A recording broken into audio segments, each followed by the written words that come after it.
the way women are welcomed and treated on set. How has that changed? I think it's more of a star versus an actor rather than male and female. I mean, a star asking for the most obnoxious and ridiculous thing will fly as their birthright. While a non-star asking for a basic thing would be like, give me an how example. can she be so demanding? Asking for a 45-minute or a 1-hour lunch break? So while everybody else waits. Yeah. After Satya got released, I remember Meera Nair calling me and talking to me in Hindi. And saying, मुझे नहीं पता आपको English आती है या नहीं. And then Monsoon Wedding happened. Exactly when something could have happened about my career. I said, I will get married, have children and sit at home. Was there ever a day when you felt professional failure? A lot of times. My career hasn't exactly, it's been more about waiting than actually working. I've been just waiting. Is there some imposter syndrome there as well? Big time. Really? Yeah, when people tell me that you're good, I go into the thing of they're just being nice to you. One day, suddenly, if I can't get that fluke right, then what are we going to do? When you look back right now on the various decisions you made to bring you where you are today, is there anything you would do differently? I would have gotten a really good manager or agent. And when you look back at how you've pieced this together, what strikes you the most about being 50? Aging gracefully is a myth. Okay. It's bullshit. Everything sags. Trust me. And you said that we are now acknowledging a lot more the contribution of women, but we're perhaps in that zest overlooking men. Explain to me what you mean. I've been meaning to get you into a conversation because Madam Sir is my favorite character ever written. Oh my God, thank you. You've had such an amazing journey. I've noticed from Monsoon Wedding onwards. Yeah. But tell me what happened before Monsoon Wedding. Acting was never, ever, like it wasn't even in the vaguest of dreams. As a child, you have dreams. You want to do this and this and this. Acting wasn't ever there. One of my teachers kind of asked my mom if I would do a play. Her husband was a, writer. And she said, I don't think she'll be able to, but I was 10 years old. And I did that play. Okay. You know how they write reviews in newspapers. So it got lots of reviews and all that. Then there was nothing. And then when I got into college, one of the very big reasons I got in also because I did not have enough for science percentage. So those cuttings were shown and all that. And I got it because Mithibai had a big drama faculty. And then I started doing intercollegiate. And then one thing led to another. Someone, recommended for some serial. And then I was doing more plays, commercial plays, Gujarati. And then some serials. And then some film. Yeah. So that's it just... And until a very, very long time, I didn't even know this is my profession or this is what I want to do for the rest of my life. Just, I think, very late, much later, after a year, 2 years or something, I realized, okay, I do this, I get paid for it. So maybe this is my profession. So that's how it happened. And then I think Satya happened. Yes. Because of television. I'd done a small part in Rangila. I was the heroine who runs away with the driver. In Rangila, remember? And that's why... Urmila replaces her and becomes the hero. Yeah. Right. So, and then they were doing... And I was a little unhappy with the way that part had turned out or what I had understood of it and finally what it translated into. I thought it was going to be a more prominent part. But I am going to just excuse my immature brain at that point of time. And so that was the end of it. I said, okay, this is the beginning and the end of it. Then Satya was happening. And at that point of time, Manoj and we were very close friends. And, Ramu sir had said that I would want her to do it. I don't know whether she'll work with me again, etc. And then I remember Anurag meeting me and narrating it to me. And that's how Satya happened. And I said yes for it. And after that, I remember, after Satya got released, I remember Meera Nair calling me and talking to me in Hindi. And saying, मुझे नहीं पता आपको English आती है या नहीं, लेकिन this is what we are doing. And I was like, yeah, I can speak in English. But it was a huge compliment for me because it meant that Satya really was can so work. good. Yeah. And then Monsoon Wedding happened. And exactly when something could have happened about my career, I said, I will get married, have children, and sit at home. So after Monsoon Wedding is when you took your break? Yeah. Just after Monsoon Wedding. But that was when the phone must have been really ringing. Honestly, not much. No? I mean, if I look back, there are probably 2 projects that I wanted to do which were offered to me and I couldn't do. There isn't much that I remember that, oh God, I could have done this, but I didn't because I was sitting at home. Or I could have done this, but I couldn't because I was occupied with something else. So when I look back, it's not like I was inundated with loads and loads of incredible work. Or let's say, what I thought would be exciting enough for me to do. Yeah, so Is that because back then people weren't writing very interesting roles for women? For women at this age, definitely not.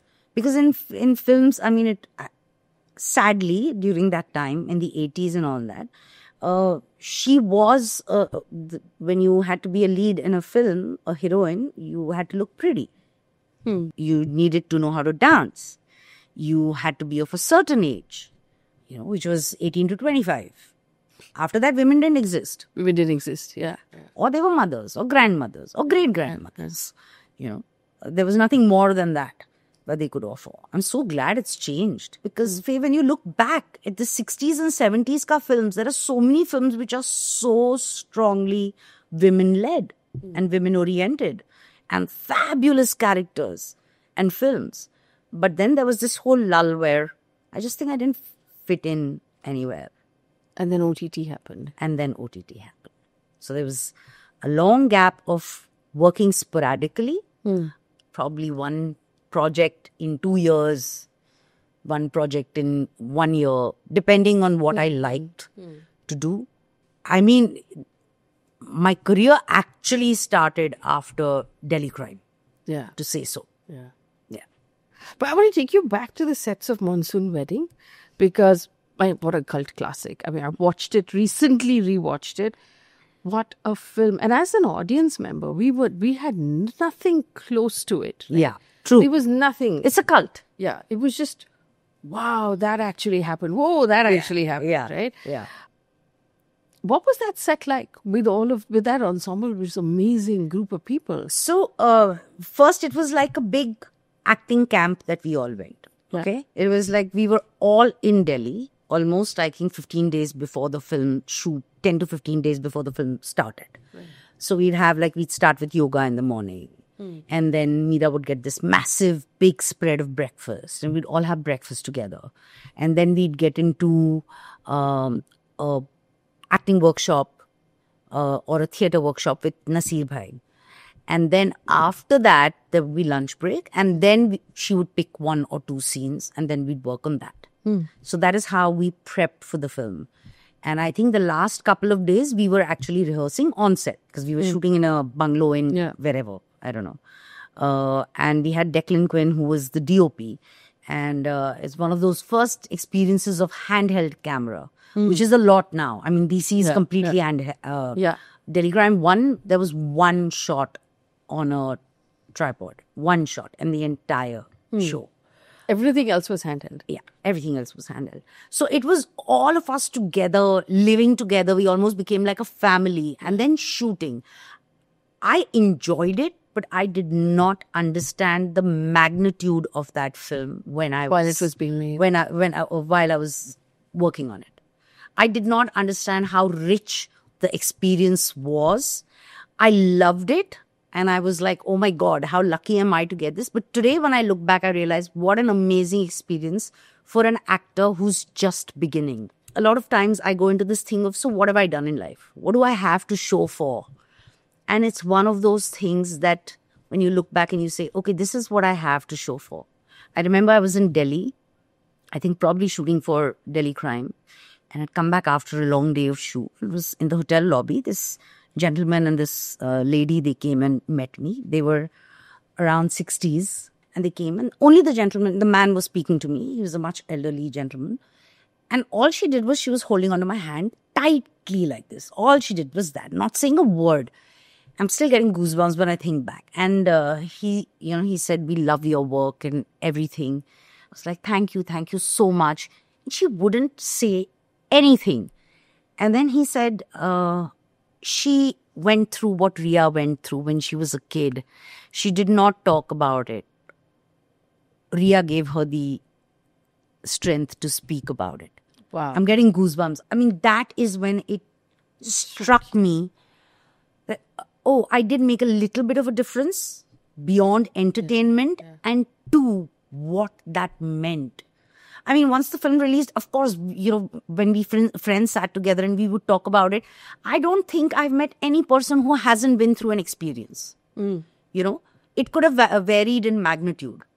But almost every woman I know has been groped at in a market or a train or touched inappropriately. Not known what to do with that experience. Right? Or, somebody's done a cat call or whatever. But everyone's gone through it.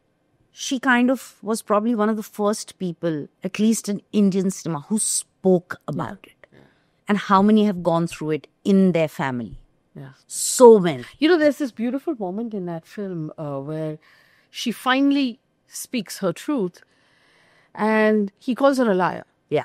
Right? And there's silence in that room for a minute because you're all sitting in that silence. And that's a moment that every girl/woman dreads, where you will say something, you'll be called a liar. Yeah. And then what do you do? True. After that, right? True. So it was so powerful. One is that you imagined it. Yeah. Two is you're making a big deal about it. Yeah. Three is there must be something you did. I mean, crime of a sexual nature against women is perhaps the only kind of crime where the victim is always burdened with the blame. Yeah. That, in some way. Yeah. She doesn't have a right to be a victim. Yeah. She doesn't have a right to be a victim. She's almost a co-perpetrator with whatever happened. Yeah. There must have been something off. Why were you out? Why were you this? Why were you that? Yeah. Why were you sleeping here? Why were Yeah. you something? Yeah. Something. Yeah. And pehle to disbelief. Particularly with something like what Monsoon Wedding spoke about, incest. And a person from the family doing, ho hi nahi sakta. ऐसे थोड़ी होता है. And the strength that Naseer Bhai's character shows in the film in the end to ask him to leave. How many people would do that actually? So, and there's this, the whole thing that's built, right? That he's supporting them financially and he's given them everything and he didn't have to and all of that. And there's one dialogue that Naseeruddin Shah says in the film that has stayed with me since then. And it, for me, as a parent today, informs such a lot of parenthood, where basically he said, these are my children, I will protect them from myself if I have to, right? Yeah. And I was like, that is just that one line. It's amazing. Yeah. It's so amazing. It was just amazing. It's such a beautiful film, and it's such that entire moment when, he asks him to leave, and it's just beautiful. And he makes no drama about it. Yeah. And not once does he, show it to Ria that I did this for you. Yes. Which is really amazing. You talked about how things have changed in the roles they're writing for women from when you started your career to today. But the way women are welcomed and treated on set, and you were a working mother through many of the projects that you did, you still are. How has that changed? I have to admit, touch wood, that I've never really had a bad experience. Touch wood. And thank God for it. When I did television, I was playing, again, leads. So I think it's, a lot of times it's about man versus woman. It's gender. That if you're a male, you're treated better, or that's the belief. I think it's more of a star versus an actor, rather than male and female. I mean, a star asking for the most obnoxious and ridiculous thing will fly as their birthright. While a non-star asking for a basic thing would be like, give me an example. How can she be so demanding? Example of asking for a 45-minute or a 1-hour lunch break over or 3 hours of nap time. So while everybody else waits. Yeah. Really? Yeah. Short, small budget film. We have to finish fast. Arey, fair enough. I appreciate it. Yeah. But like, and when you think of it, I still, I'll still have my time to eat food. But those spot boys and light boys who came from where, Bhayandar and pata nahi kahan se, kitne baje nikle honge khud ke ghar se. And also if you go to see, all these people are only working for food, na, when it comes down to it. Yeah. I mean, what is that money for? To be able to feed themselves, their family, home, whatever. You don't give them Time to eat. time to eat. And see, I can understand on every set, some days are going to be chaotic. It's a given. But every day? Now that we have these sort of global guys getting involved, we're running more like studio sets that we've got proper work timings for everybody and shifts for everyone. Of course we have shifts, we have work timings, but one is you're doing a film. A lot of people are doing films which are not attached to a studio or anything right now. They're making their independent films, which is great because everyone's having the place to grow. Everyone's having the place to put in their own voice without being dominated by anyone else telling you what is the right voice your film or your project should take. The director has a voice which is heard, which is put out there as and how the director wants it to be put out, without any interference. But then it's like, oh, we don't have the budget. We're running off on time. We need to do this. Honestly, I haven't met one producer who comes and tells you, I'll pay you extra. Forget extra. Oh, yeah, take a lunch break. I have the budget. Oh, yeah. Please take a lunch. So it is, but I think it has a lot to do. It's not about male and female. I really think it's more about star and not being a star. I mean, you also in the beginning said that you ask yourself, what have I done or what do I have to show for it? Is there some imposter syndrome there as well? Big time. Really? Yeah, when people tell me that you're good, I go into the thing of they're just being nice to me. This one knows me, so they have to say it. Yeah, they're nice to me. That's constantly there. And one day, suddenly if I can't get that fluke right, then what are we going to do? Then everyone will know I can't do it. Actually, it was just fluke.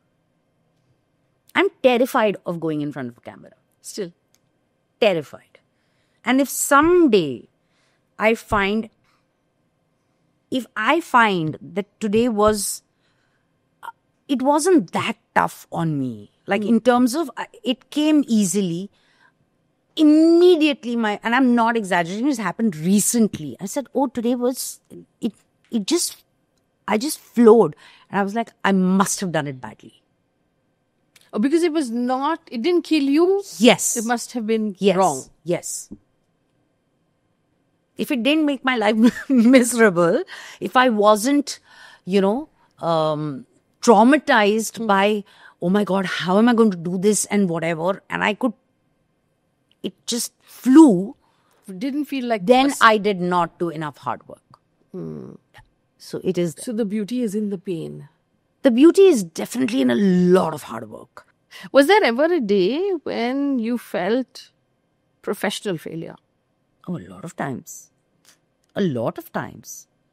My career hasn't exactly, it's been more about waiting than actually working. I've been just waiting. And every time you do something, I used to get appreciated. Like, oh, we loved your work, or we loved your film, or you're one of the finest, or whatever. But it didn't translate into work. And not translate into the kind of work I wanted to do. So it was like, obviously, and the older you get, the more you realize, agar tabhi nahi hua, to ab to kahan se hoga? Right. I felt failure at all the time. When you did Delhi Crime, so there was a long gap. No, on the contrary. After Delhi Crime, in fact, there was the COVID happened, and then there was this 1 year where I did 6 projects in a year. That is more than I have done in my entire life.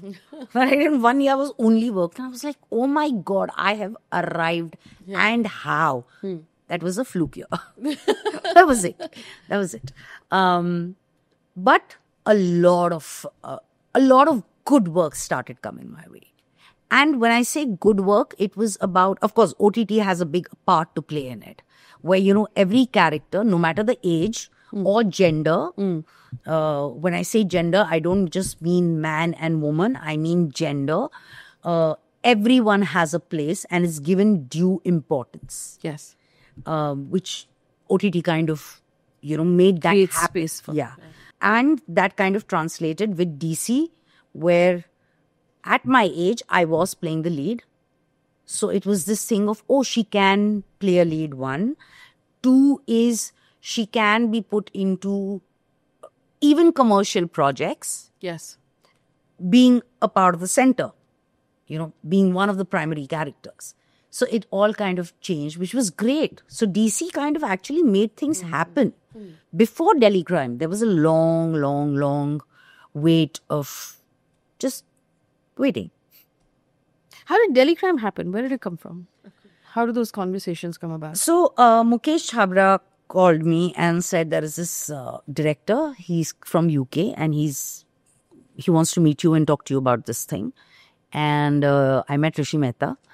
And within the first 5 minutes, the first 2-3 minutes went in chai, coffee, kya loge types. And I said yes for the project. So when he started narrating it to me, he didn't narrate it to me. He was just telling me about what happened when the Nirbhaya happened.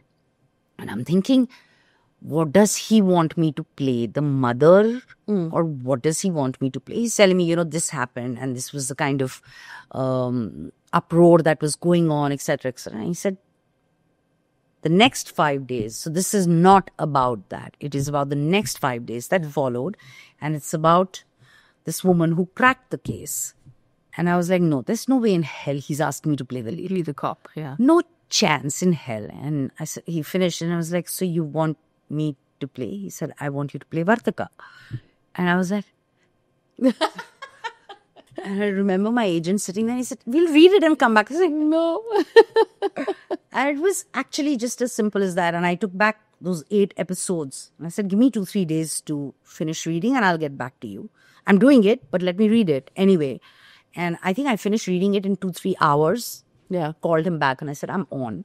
And when we did the show, we didn't know what was going to happen about it. Like it was just a small contained show. Everyone was into it because everyone just loved what was on paper and wanted to be a part of it. Then it got picked up by Netflix. So it was it's a very, very special show. It's one of my, it definitely changed my life professionally. So there wasn't a feeling when you were actually shooting the show that this character is blockbuster? No. I just knew that this character was just, I love her. And it not only changed my professional life in terms of what work came to me after that, it changed my way of working. How so? Because it was a story of 5 days. Also, when you're doing a film, it's a 2.5-hour film. Yeah. You can remember the script by heart. You read it a couple of times, and you know the script. And then you do the scene. This was a 5-day story. It was 8 episodes. So if I was doing a scene from, let's say, episode 4, scene number 33, I had to start from scene 1 to understand what all has happened in those 5 days. So what does she know now? What does she know now? What does she not know now? When did she last sleep? Yeah. When was the last coffee she had? Yeah. When was the last, she got a little clue which gave her the adrenaline rush. And whether you see her on screen or you don't, you know that she's a part of that story, those 5 days. You know that she must have gotten this information or she must have had this conversation. So it was, when you hear about actors abroad and you read a script 1,000 times, this is what happened with Delhi Crime. I had no option but to read it and read it and read it and ask so many questions. And this is after having a rock solid script. It was a Bible. It was written in stone. It was amazing. One of the finest blueprints I have worked on. And still there were conversations, because I remember when Rishi met me, he said, I don't just want you as an actor, I want you as a collaborator on this project. This is what I have written. Now it belongs to you. You've got to take it over from here. And of course, initially there was this urge and need to be Chaya ma'am. Yeah. And then it was like, no, she has to become her own person. And that's how she just kind of, I think it gave me a lot. It taught me a lot. It kind of gave me that whole new zest of, oh, this is a new way of working. This is, so yeah. I think out of all the characters that you've played so far, there is also a very alpha. I wouldn't call it alpha, but yes, because I wouldn't, again, I feel that strength is not male or female. So I wouldn't call it alpha, but almost every character played has a lot of strength. The strong woman thing. So I was very excited when I got offered 3 of us. Yeah. Because finally I was playing someone who was so fragile and so vulnerable and almost broken. So I was very excited when I got that. But yeah, strong, yes. And I don't know whether I am, I know it's not consciously, but I think subconsciously somewhere probably I am drawn to all these amazing women. So are we all, aren't we? We really are. I want to talk to you a little bit about what being 50 is like. Oh, okay. Because you've done, I mean, if from where we are standing now, there is a critically acclaimed, very successful, very enviable career. Grown-up kids, a successful marriage. There are all of these things that young people aspire to. And when you look back at how you've pieced this together, what strikes you the most about being 50? Aging gracefully is a myth. Okay. It's bullshit. Everything sags. Trust me. Everything sags. Okay. I don't know whether it has to do with me or it has to do with being 50. Like, when I turned 40 or when I was going to turn 40, friends who had already turned 40, they said there's going to be a switch. Suddenly there's actually and it is there. There is a switch that goes off where suddenly you don't care anymore. You've arrived. You're like, I don't care. Nothing makes a difference in my life. I'm very happy being who I am, where I am. And if nobody likes it, too bad. Too bad for you. Yeah. Just too bad. I'm sorry, I can't help you. Yeah. It really did that. But when I touched 50, I suddenly felt I don't have enough time. And I lost a lot of time. I lost a lot of time, which I could have done so much more work. I could have traveled so much.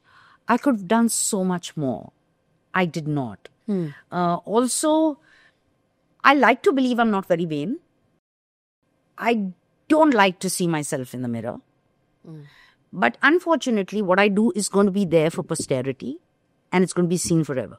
So when there is something where I look like shit, I'll feel like shit for the rest of my life. Yeah, it's going to follow you around. Yes. Yeah. And I'm not somebody who lives with a great self-esteem of, I am beautiful in my own skin. Very nice, but let's be realistic about it. Yeah. So it's all of that. Would I want to be younger? Not 18, not 20. I don't think you know what you are or who you want to be. I don't think until the 30s you really kind of, get your own footing of being a woman. And it just blossoms from there on. Like, I genuinely believe, women look far better when they're 30 plus than they do when they're in their 20s. But would I want more time? Yes. I definitely want more time. Would I want my face not to sag? Yes. Because I see it on screen. And unfortunately, what is going to happen is, it's not like I ever wanted to be heroine and look the prettiest in my life, but it's going to take away from a lot of work that I would otherwise be able to pull off. I don't enjoy dressing up. I'm not somebody who would spend hours in front of a mirror. Somebody actually said this to me. You don't come across as someone who would care about how good you're looking. I said, yeah, I don't, but I do care about how bad I'm looking. When you look back right now on the various decisions you made to bring you where you are today, is there anything you would do differently? Yeah. First, I think I would have gotten a really good manager or agent. Because I don't come from this world. I didn't know any better. I never went and approached anyone for work. I didn't know what was going on beyond my house. I just did work that got offered to me. If I had someone could look at it in a broader perspective, and probably I'm talking about people who are agents or managers today, Yeah. not at that point of time. Yeah, That was a right. different breed of people. Yeah. Then I'd probably have some people who were working in my interest, going by what I like. I didn't have it. I didn't know better. I didn't have. I don't think I had enough ambition at all.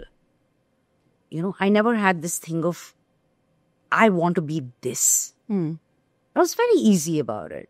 I'll choose from what I get offered.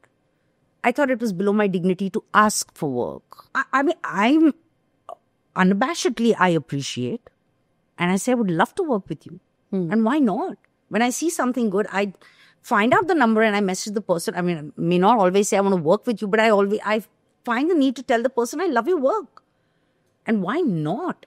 I would never do that. And in my mind, it wasn't about a chip on the shoulder or anything. In my mind, it was just as simple as, they know who I am. They've seen my work. Yeah. If they think I fit it, Yeah.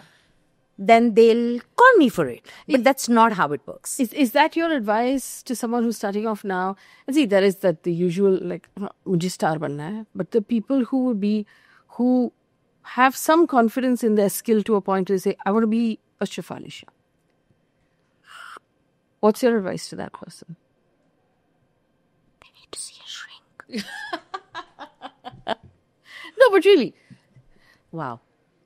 And no doubt there are Okay, thousands. if you want to be a Shefali Shah, let's say you start early. Okay, don't wait for something to happen to you. Work towards it. I also got lucky.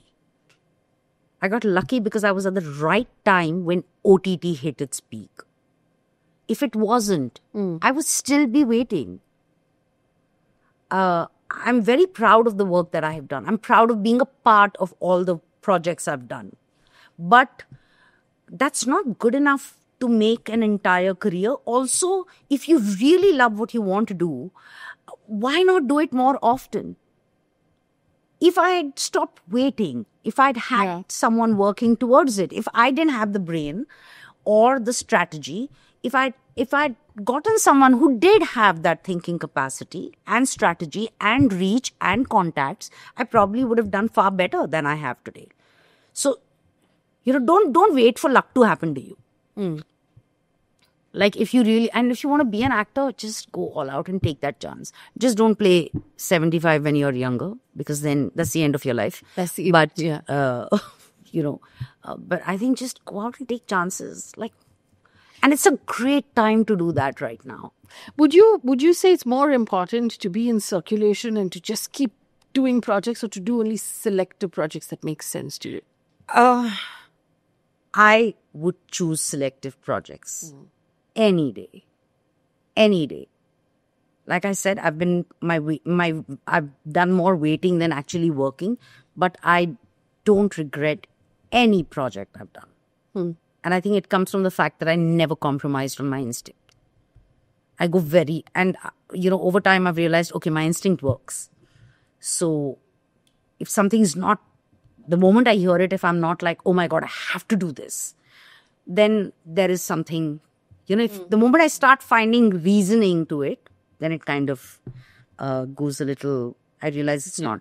But I think it's just take chances. And today there are such amazing roles being written. But you do need to also know people. That's why I'm saying to have the right people having your back is very important. Very important. Because you don't know the casting that's going on. Yeah. You don't know the kind of films that are being made. I still don't know it. Having been in this industry for such a long time, I don't know what projects are being made. So you need someone who's there to Drop your name in various rooms so that you're, so people are thinking. to be out there. Also, I guess what happens is after you have a body of work, you can choose to be a little, just come do a film and go away. I'm not sure it was a great strategy for myself. I don't regret it, but I'm not sure it was the greatest strategy. If I had to do it anyway else, I would still be like, please, yaar, mujhe nahi jana hai kahin par. But when you're beginning, you need to be seen. Unfortunately, there are starbursts that happen, and those can vanish very fast. Unless you have like a strong repertoire where people say, oh my God, this. You're married to a big director. I mean, when you said that, okay, I didn't have the agent and I didn't have someone putting my name in the big rooms, wasn't being married to Vipul Shah, did that do the... No, because one is that we both respect each other's work way too much to ask either to do a favor. Okay. And we respect ourselves and our work too much for it. So you'd never ask your husband, Never. can you just have a word with so-and-so? No. I wouldn't ask him to make a film for me. Forget ask him to tell somebody else. No. I just find it below my... I think it's cheating. Yeah. Maybe call it egos. That I filed it, wouldn't. I've never asked him to do anything.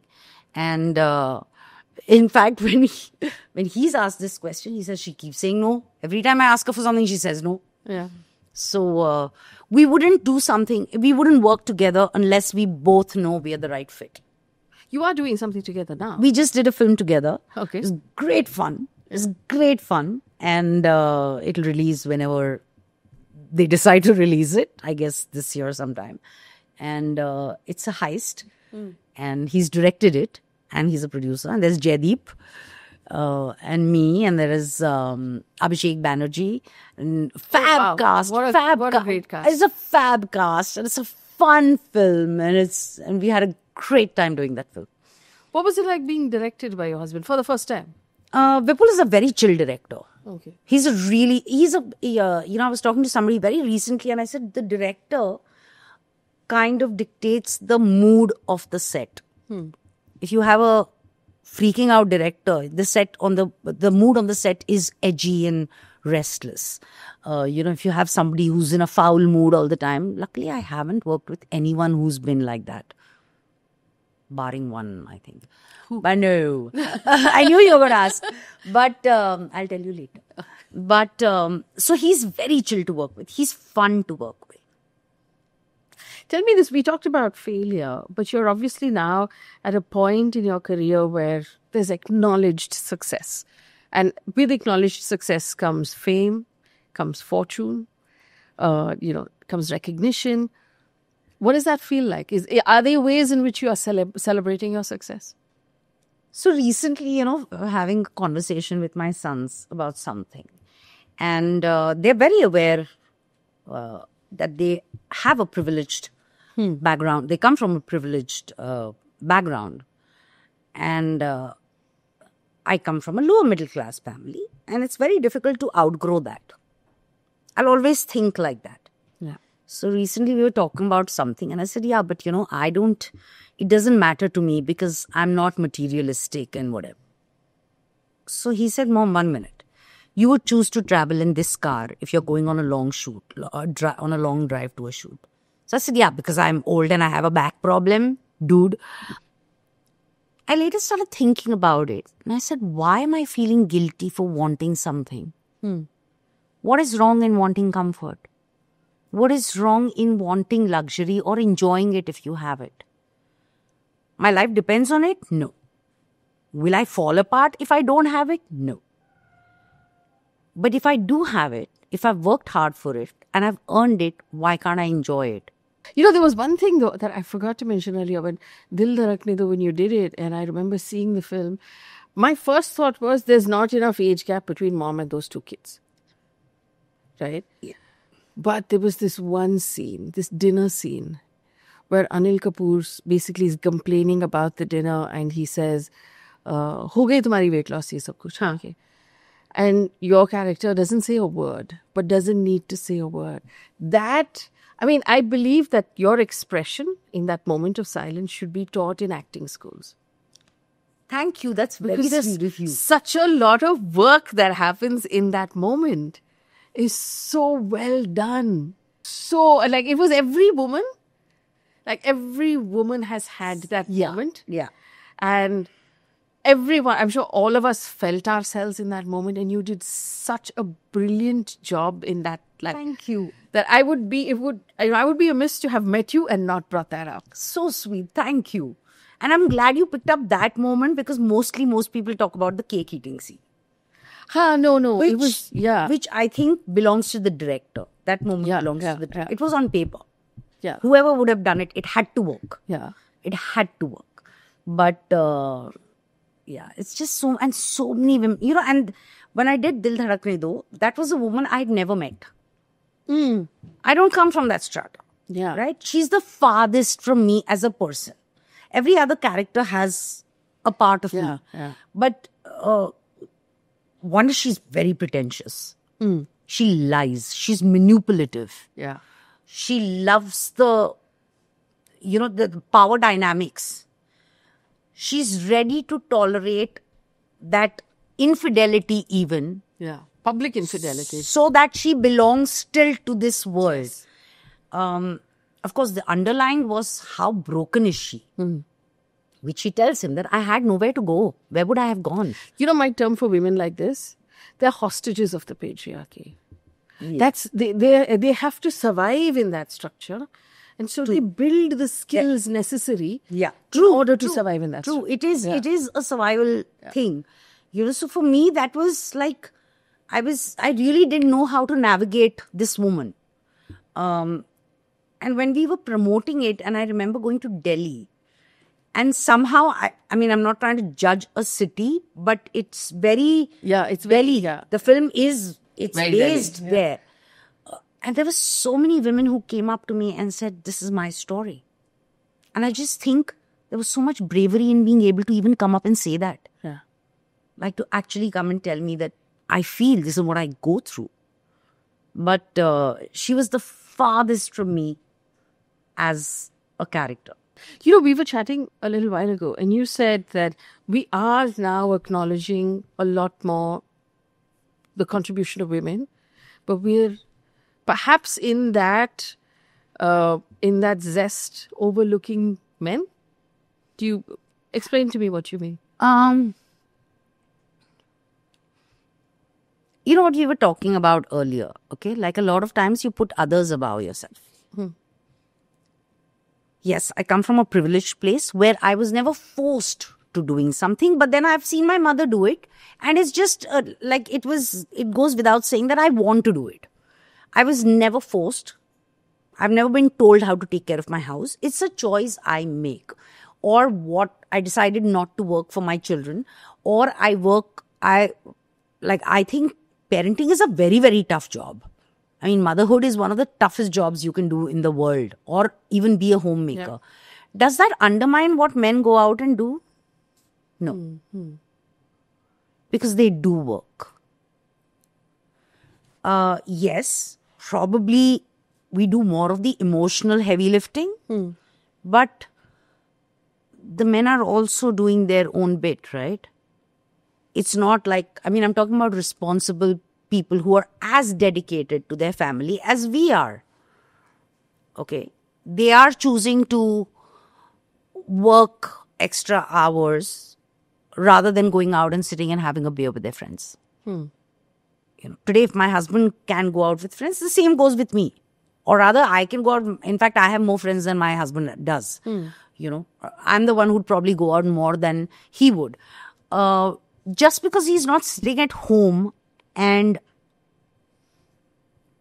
physically, let's put it like this. I could sit at home those years choosing to be a 24-hour mom is because there was someone providing for it.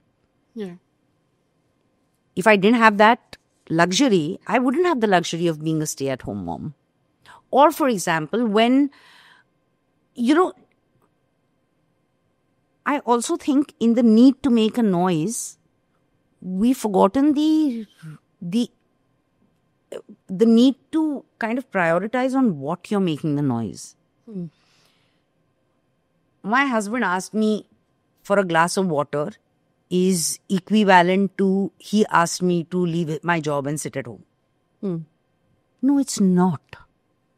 It's really not. Do we make a big deal about asking our husband to give us a glass of water? Or them making a big noise about it? I'm talking about a very small thing. And this goes in a lot of things. So suddenly the need, the awareness has become so much. And it's, I keep saying this, that feminism is about equality. It's not about one-upmanship. I don't want to be better than the man. I'm very happy being on the same level. We are yin and yang. We all contribute together to the home, to the society, to the world. So I don't want to be the better one. I'm very happy. Yeah. I'm very glad being on the same level with people. I'm very, very happy about it. But suddenly it's become about one-upmanship. And then there is the need to be proven right. I'm not saying that there haven't been unfair patterns. There have been unfair patterns. We've all experienced it in ways. But maybe the majority is that way. Yes, our upbringing, years and years of misogyny and patriarchy does kind of contribute to what men even today think. But not all men are like that, yeah? Okay, we're talking about marriages, okay? Are women the only ones who get traumatized? Not always. When it's very easy to sit and say, see, when you have fights, okay, when you have arguments, when you sit with your best friends, you're obviously telling your side of the story. But there are two people, right? Yeah. So there must be a contribution, equal contribution. There is an equal contribution to the pain and there is an equal contribution to the win or the gain. One person isn't doing more or less, so one person doesn't. It's just that today we need to highlight what women do. It's because it's been neglected so much. But just because we are highlighting this doesn't mean we need to run this one down. Yeah. It can be on the same platform of sanity. I feel like for me, the definition of feminism has always been across, like you said, across genders, not just the binary, Exactly. but equal rights, equal opportunity, equal pay. That's it. Yeah. And almost every scenario of argument will fall into these three categories. Do we have equal rights legally? Do we have equal rights in front of the cops, in front of the doctors, in front of the, in front of the establishment? Do we have equal opportunities when we go to school, when we go to college, when we go to work?